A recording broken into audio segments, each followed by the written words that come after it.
આ સાથે સાથે બિઝનેસ ડેલિગેશન્સ ને વીવીઆઈપી ગેસ્ટનું આવાગમન રહેવાનું છે. સાથે સાથે માનનીય વડાપ્રધાન શ્રી પણ આ કાર્યક્રમની અંદર ઉપસ્થિત રહેવાના છે. તેને ધ્યાને રાખતા અમદાવાદ ટ્રાફિક પોલીસ દ્વારા ટ્રાફિક વ્યવસ્થા જળવાઈ રહે તે અંગે આગોતરું આયોજન કરવામાં આવ્યું છે. પરંતુ અમદાવાદની તમામ જનતાને વિનંતી છે કે જે લોકો પણ એરપોર્ટ સર્કલની આસપાસ એટલે કે ઇન્દિરા બ્રિજથી એરપોર્ટ સર્કલથી ડફનાળા અને વૈષ્ણોદેવીથી એસજી હાઈવે પર મુવમેન્ટ કરવાના છે, તમામને વિનંતી છે કે બીકોઝ ઓફ ધીસ આ વીવીઆઈપી મુવમેન્ટના કારણે આ વિસ્તારની અંદર ટ્રાફિક જે છે ધીમું ચાલશે. એટલે જે લોકોને પણ એ પ્લાનિંગ હોય એ પ્રમાણે પોતાના સમયનું આગોતરું આયોજન કરીને આ વિસ્તારમાં નીકળવા માટે વિનંતી છે. સાથે સાથે જે લોકો એરપોર્ટ દ્વારા પ્રવાસ કરવાના હોય એ લોકોને પણ વિનંતી છે કે પોતાનું જે સમય છે એનાથી 2 કલાક આગળ ચાલી અને આ એરપોર્ટ તરફ જો આવવાનો રસ્તો પસંદ કરવામાં આવશે તો સમયસર એરપોર્ટ પર પહોંચી શકાશે.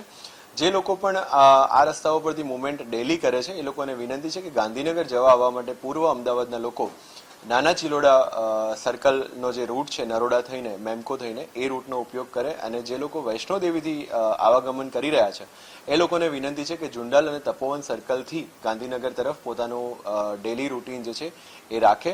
આ સાથે સાથે આવતીકાલે અમદાવાદની અંદર માનનીય વડાપ્રધાન શ્રી અને માનનીય પ્રેસિડેન્ટ ઓફ યુએઈ નો જોઈન્ટ રોડ શો પણ એરપોર્ટ સર્કલથી ઇન્દિરા બ્રિજ સર્કલની વચ્ચે જવા થઈ રહ્યો છે, જેનો પબ્લિકનો આવવાનો સમય જે છે એ 3 વાગ્યાનો છે. એટલે જે પણ લોકો આ રસ્તાથી નીકળવાના હોય એમને વિનંતી છે કે 3 વાગ્યા પહેલા આ રસ્તા પરથી પસાર થઈ જાય. અમદાવાદ પોલીસ આ રસ્તા બંધ નથી કરવાની, પરંતુ વીવીઆઈપી મુવમેન્ટને ધ્યાનમાં રાખી અને આ રસ્તાનો ટ્રાફિક જે છે એ થોડા સમય માટે રોકવામાં આવશે. એટલે જે લોકો પણ એરપોર્ટ જવા આવવા માંગતા હોય એ વહેલા આવી જાય. બાય ચાન્સ જો આપ કોઈ જગ્યાએ અટક્યા છો અને આપની એરપોર્ટની કોઈ વિઝિટ છે અથવા કોઈ મેડિકલ ઇમરજન્સી છે તો જ્યાંથી પણ રોડ ક્લોઝ કરવામાં આવ્યા છે ત્યાં ઉપસ્થિત પોલીસ જવાન જે ટ્રાફિક પોલીસના જવાન છે એમનો સંપર્ક કરીને આપ પોતાની વાત રાખશો તો ચોક્કસથી ટ્રાફિક પોલીસ જે છે પોતાનાથી બનતો પ્રયત્ન કરશે. જે લોકો પણ નરોડા સાઈડથી એરપોર્ટ સર્કલ આવવા માંગી રહ્યા છે એ લોકોને વિનંતી છે કે નરોડાથી ભદ્રેશ્વર આવી અને સરદારનગર વાળો જે રોડ છે ત્યાંથી પ્રિસ્ટીન કટથી બહાર નીકળીને આપ એરપોર્ટ તરફ પોતાનું જે આવાગમન છે એ ચાલુ રાખી શકશો. અમદાવાદની સમગ્ર જનતાને અમદાવાદ ટ્રાફિક પોલીસ તરફથી વિનંતી છે કે આ જે વીવીઆઈપી સમિટ છે એની અંદર અમદાવાદની અંદર ઘણા બધા જ ફોરેન ડેલિગેશન્સ પણ આવી રહ્યા છે.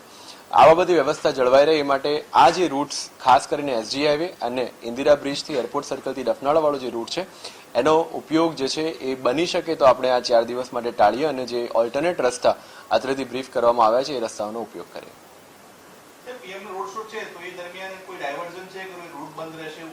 ના જી, પીએમ સર નો જે રોડ શો છે એ દરમિયાન ટ્રાફિક થોડો સમય માટે રોકવામાં આવશે અને ત્યારબાદ ટ્રાફિક પોલીસ દ્વારા ટ્રાફિક જે છે એ વ્યવસ્થિત ચલાવવામાં આવશે.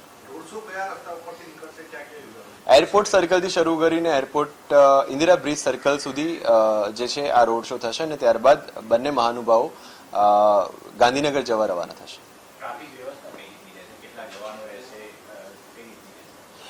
અમદાવાદ પોલીસ દ્વારા લોકલ પોલીસ અને ટ્રાફિક પોલીસે સંયુક્ત રીતે આ બંદોબસ્ત ગોઠવ્યો છે અને એમાં તમામ ઇમ્પોર્ટન્ટ પોઈન્ટ્સ પર મોર દેન 500 જે ટ્રાફિક પોલીસ જવાન છે જ્યાં વીવીઆઈપી રૂટ્સના બંદોબસ્ત છે ત્યાં ગોઠવાયેલા છે અને આ મુવમેન્ટ જે છે આગામી 12 તારીખ સુધી ચાલશે. આ મહાનુભાવો જે બહારથી આવ્યા છે એ સાબરમતી આશ્રમની પણ મુલાકાત રહેશે. આ ઉપરાંત જે વિદેશી ડેલિગેશન્સ છે અમદાવાદની વિવિધ હોટલોમાં પણ રોકાયેલા છે જેમની મુવમેન્ટ એસજી હાઈવે થ્રુ થશે.